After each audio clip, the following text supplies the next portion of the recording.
Iramdam ipau YouTube channel miyang tabir punampu taramna okchari ngasi phongkhiba tongan ba pau che singdagi maru oiba pau khara pathokchari ahanbada maru oiba pau Senja Thumjagi Maralda Bishworjit Cbi na fare Fareleingakna Wari Sanasi Haiba Cocomi na Yakhidre Attack kunga tarukta chenaba Maoist top commander operation da Yakhidre amadi Sheikh Hasina Khosina na bahaijarakre hojik pau sandokna pijari Fareleingakna Wari Sanasi Haiba Cocomi na Yakhidre November kunga mathoida sintha leptuna lekai da wakat mifam chathabiyu haina athobuna phongdokre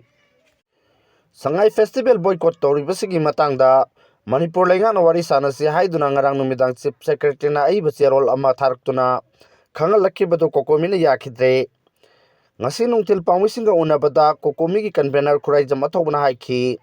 November kunga mathoi asida sintha leptuna lekai da wakat mifam paksangna phambiyu Sahi ani makai masagi maramda refugee amagumna lairiba miyam asibu thoksadana miyamgi apambagi mayokta PR administration na sangai festival pangthokna na bathorang torpasi yaningde festival asi miyamga samnaroi saruk yaroi haibagi wafam numit asida punna unminase Fareleingakna Wari sanana bacheron tharakpagi matangda mahakna haiki Zerol aduda agenda amati yaude madugisu mathakta Cocomi haibasi state asigi matik mayai leiraba civil society organization mayamna pullaga sembanina hana mangjongna pau pinaraga tathok tasin tongnaga dabadu matam ten na pirakbana akhoi meeting duda saruk yaroi haina khangankhre mahakna haiki sangai festival lisingani kunga manga asi miyamgi oide government na singi yauna sinjalakpa mali miyamgi oinadi akhoi phangphang thokpasing phangdriba aikoigi kai khomnaba mangliba amasung aikoigi chauthokchaningai oiba phida adu hanjilhanbana sangai festival pangthokpadagi hena maru oi miyamgi oiramba targadi boycott lauthoknariba pendaba kholaw launaribasing asi leiramloi miyamna apamba hiningba amata poktribasi sangai festival pamde aikoigi punsirol mahausagida hanjilalu haibadu mijing changpham thoi Fareleingakna tawriba mataw asidi namduna singani security mathang naina ngak selga lanban amagi manungda festival asi pangthokani haina khanba mali masidi sangai festival ge damak budget tabli senpham adu sain ngaya na hongna ba wakhalonda mijing thamba mali mahakna makhata na haiki sangai festival pangthor khibagi marueba maramdi state asigi tourism chakhol hannabani asigumba festival asida miyamna saruk yaw haiba yadraga di kamdongna tourism chakhol anbangam godoribano Maram aduna sangai festival asi Fareleingakki agenda khara khakki makhada sinbani Manipur da tangdu leitabe phibam hanjilhalle sangai festival pangthokpa ngamle karisu tawnadre haibagi propaganda khara da yumpham oinana ba thawoina festival asi pangthokdaba yade haina pangthokpani hairoidabagi maram leite asigumba festival asida aikogi ichil naw khara saruk yaba thengnai makoisu budget yawriba senpham sing adu loktho hongnanabagi pandamdani Aikoi pumna makmiyoiba ama oibagi phangpham thokpasing phanglibara masagi maramdamda lanjena duna miyoi lising kaya awaba tari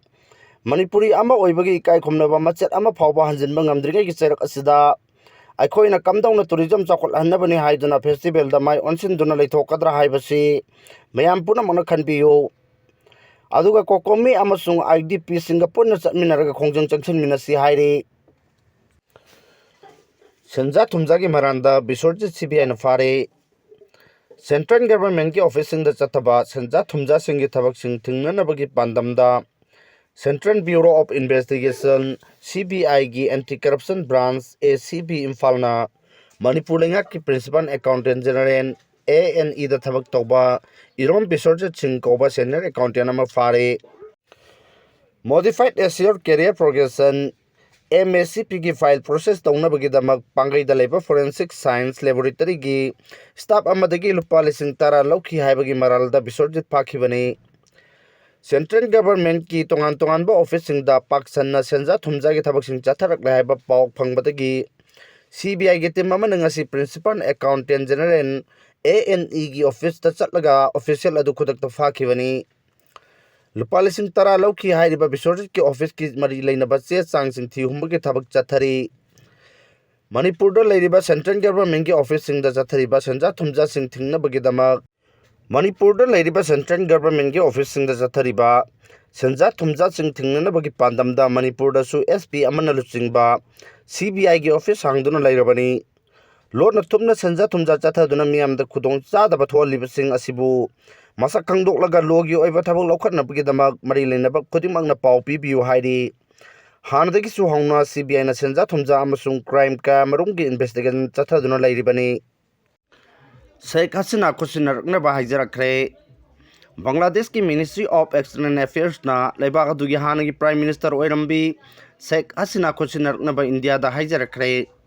New Delhi da Thar ki Bacherol Amada Ministry na Haiki Lebak ani ki marakta extradition treaty Kuyak Pina ki Bamaramna Dhaka court Amana Sibagi Sarak Pina Boyal Pikraba Sheikh Hasina bu India na Atuba Matamda Bangladesh da Kusinar Bamatau Tai Nieba Kunagi Matakta crime Chatabagidamag court na Maralda Haina Loktokraba Asad Uzma Khan Kalman Busu India na Kusinar Kadabni Haina Bangladesh ki Foreign Ministry na Thar ki Bacherol Amana Fongdok ki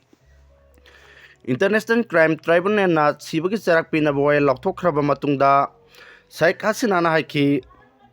Miam na Kanba Natabalanga Amana Semba Court na Michang Mikai Naiba Mong Piki Boyle Adusana from Tokte Mikal Pang Tokto na Miam Gilangak Semlaba Matungda Sataba Boyle Oirabadi Achumba Boyle Soy na Pirkani Haibagi Tazabalay Hainasu Awami Liki Lutsingba Asina Fongdoki Attack Kunga Tarukta Chenaba, Maoiski top commander operation the Hat Kre Security Forces Samsung Mitsamiam Gimar Matakta Tongan ba attack Kunga Taruk Chatavada Chenabani Haiba, Maoiski Makuk Tongba commander Madmi Hidma, Andhra Pradesh ki Satarama Raju district Security Forces ka Kutokna Badas Hat Kre Andhra Pradesh Chhattisgarh Amasung Telangana Gilona Badalaiba, Maridumoli Umangda, Police ka Kutokna Bada, Maoist losing Badu Hat Kibani. Andhra Pradesh ki Director General of Police Harish Kumar Gupta na haiki ngasi ayuk pung taruk tabada nakal anida akan mamong da kuthok na bada madmi hidma yauna mawit lalo ba taruk hat pangamki mapam adugi akoy bada makata na ti humbagi tabak chathari Police ki makhutta laikhidraba madmi hidma hairiba miyoy asi kumja lising amaga chamapan marifung mathoida Madhya Pradesh ki Sukma da pokhibani Mahangna People Liberation Guerrilla Army Linkatuna CPI Maoist ki Central Committee ki member oiki Miyoy asi hingna natraga sina phangna na bapau piba ngambada lupa lakh yangkai ki mana pigani haina lokthokpa laikhrabani PR sasal lokthokuna Constitution na piriba rights sing miyam da phangangadabani Manipur ki hana ki Chief Minister na mahak ki phamdagi resign tawkhibadagi Manipur Legislative Assembly bu India government na suspended animation da thamlaga Sahi asigi February 13 Indian Constitution ki Article 356 ki makhada PR Thamjilibasi Social United Club Organization Imphal West na yamna kanna yaningde Hojik thamliba PR lengak asi khudakta lokthokuna Indian Constitution na piriba rights sing Manipur miyam da phangangadabani haina club asina thadrok pacherol amana hairi Zerol asina makhata na hairi bana democracy chatpa Bharat kumba lengak ta miyam na khanjaba mihut leina Manipur Legislative Assembly bu mathau tahondan thamba haibasi Manipur miyam ki fundamental right matpani amasung democracy bu khonggauna bani hairoidabagi maram laite English ngani kungohum dugi me ohumda thokhiba crisis na maram oiraga Bharat Sarkar na thamlakhiba president run asi sangthana leibagi kanaba karino haibadusu ngasidi Manipuri khudimangna hangnarlabo hang amani PR thamduna state lenga ki power amasung function sing parliament na hapa authority ki makhada pangthoklabasu State asida ohongba amata purakpadi ngamdre Manipur manunggi oiba crisis asi lamdam asida khundam minariba kanglu purup singna taisinana bhona gadabani Central government khaktana taisinaba oithokloi haina makha tari